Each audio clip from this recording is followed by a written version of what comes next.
अस्सलामुअलैकुम। Welcome to ए मुराद। दोस्तों, बात आज हम करने जा रहे हैं इंडिया के लेटेस्ट लाइट वेट टैंक के हवाले से। और ये जो टैंक है ये इंडिया डिप्लॉय करने जा रहा है चाइनीज बॉर्डर के नज़दीक, यानी लद्दाख के नज़दीक, जो कि अल्टीमेटली चाइना और पाकिस्तान और इंडिया इन तीनों कंट्रीज को आपस में मिलाकर ये एक बॉर्डर बनता है, क्योंकि लद्दाख के बिल्कुल मगरबी साइड पर पाकिस्तानी कश्मीर शुरू हो जाता है। तो ये टैंक आने वाले फ्यूचर में इंडिया का एक मेन टैंक होगा जो इस तरह के हाई एल्टीट्यूड एरियाज पर चाइना और पाकिस्तान को डटर करने के लिए यूज होगा। इस जोरावर टैंक को लेकर अब बात करेंगे और इसको लेकर ये भी हम बात करेंगे कि पाकिस्तान और चाइना के पास किस किस्म के ऑप्शंस हैं और पाकिस्तान और चाइना के लिए किस हद तक कंसर्न की बात है।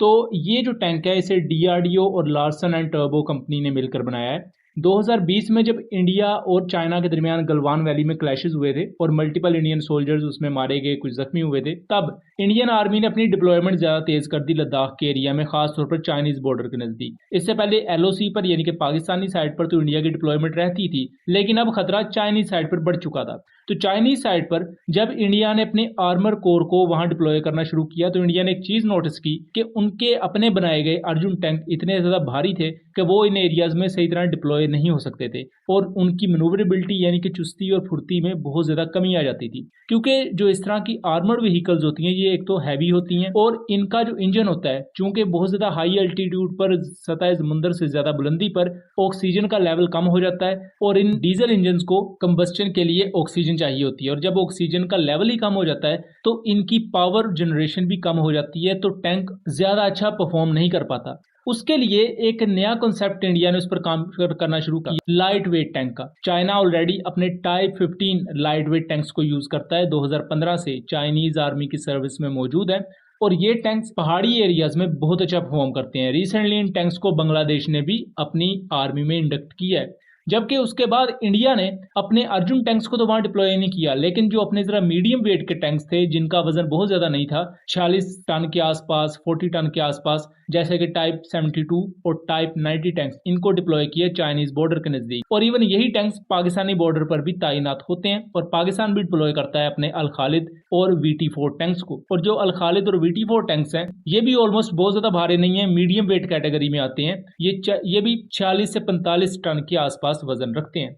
लेकिन ये जो जोरावर टैंक है ये खास तौर पर तैयार ही इन माउंटेनियस रीजन्स के लिए किया गया है। इसका जो टोटल वजन है वो सिर्फ 25 टन है, यानी कि 40 टन वाले या 46 टन वाले टैंक्स डिप्लॉय हो सकते हैं ऐसे पहाड़ी एरियाज पर, लेकिन इसका वजन उससे भी ज्यादा कम है, 25 टन। और इसमें 105 mm high pressure rifled gun use की गई है और इसमें एक अमेरिकन कंपनी क्यूमेंस का 750 हॉर्स पावर का डीजल इंजन यूज किया गया है। उसके अलावा जोरावर टैंक की कुछ तस्वीर भी इस वक्त मंजर-ए-आम पर आई हैं, जिसमें इसके रिमोट कंट्रोल वेपन सिस्टम को एज अ सेकेंडरी वेपन के तौर पर यहाँ देखा जा सकता है, एक मशीन गन, और उसके साथ साथ यहाँ गनर साइड सिस्टम को देखा जा सकता है। यहाँ इसके अलावा गौर से देखें तो साइड पर एक बॉक्स नुमा स्ट्रक्चर मौजूद है। इसको लेकर अभी कोई भी इंफॉर्मेशन नहीं है कि इस बॉक्स में क्या होगा। बेसिकली कुछ लोगों के नजदीक इसमें इंडिया इस बॉक्स को as a drone launcher use करेगा इंडिया, और यहाँ ये एक्टिव प्रोटेक्शन सिस्टम भी हो सकता है इस टैंक के लिए, लेकिन इसके चांसेस कुछ कम ही हैं। बहरहाल ये टैंक अपनी प्रोटेक्शन के हवाले से कुछ बेहतर शायद ना साबित हो, क्योंकि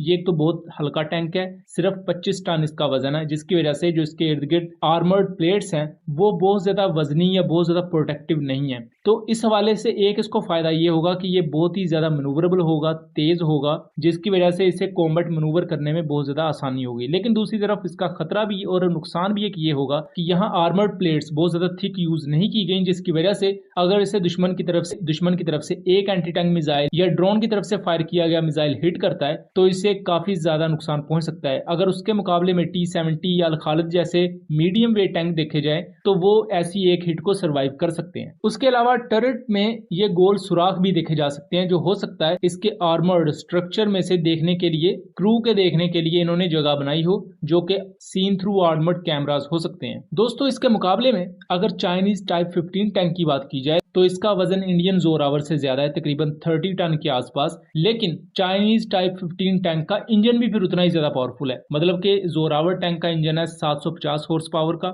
जबकि जो चाइनीज टाइप 59 टैंक है इसका इंजन है अराउंड 1000 हॉर्स पावर का। तो दोनों की जो हॉर्स पावर पर टन रेशियो है वो ऑलमोस्ट सेम ही आ जाती है, यानी कि 27 से 30 हॉर्स पावर पर टन के आसपास। तो यहाँ हम इन चीज़ों को कंक्लूड करें तो पावर रेशो के लिहाज से दोनों टैंक्स एक दूसरे का मुकाबला करते हैं, लेकिन अगर मनूवरेबिलिटी की बात की जाए तो इंडियन जोरावर टैंक ज़्यादा तेज़, ज़्यादा फुर्तीला हो सकता है। लेकिन अगर प्रोटेक्शन की बात की जाए तो ज़्यादा रेजिस्टेंट और ज़्यादा देर तक प्रोटेक्टेड जो टैंक रह सकता है वो चाइनीज़ टाइप 15 है, जबकि इसके मामले में इंडियन जोरावर टैंक को थोड़ी सी ट्रबल का सामना करना पड़ेगा। पाकिस्तान ज़्यादातर कश्मीर के एरिया से और उससे नीचे चूंकि फिर मैदानी एरिया शुरू हो जाता है पंजाब का, तो पाकिस्तान अपने TT4 और अल-खल्द टैंक को यूज़ करता है और एज सच पाकिस्तान के पास लाइट वेट टैंक्स मौजूद नहीं है। बट अगर पाकिस्तान जोरावर टैंक्स को देखते हुए अपनी पूरी डॉक्ट्राइन को रीशफल करती है तो हो सकता है फ्यूचर में पाकिस्तान में भी हमें एक लाइट वेट टैंक देखने को मिले। सो ये था एक एनालिसिस। उम्मीद करता हूँ चीज़ें क्लियर रही होंगी। वीडियो पसंद आई हो तो चैनल को सब्सक्राइब कीजिएगा एंड वीडियो को ज़्यादा से ज़्यादा शेयर कीजिएगा। मिलेंगे अगली वीडियो में, तब तक के लिए अल्लाह हाफिज़।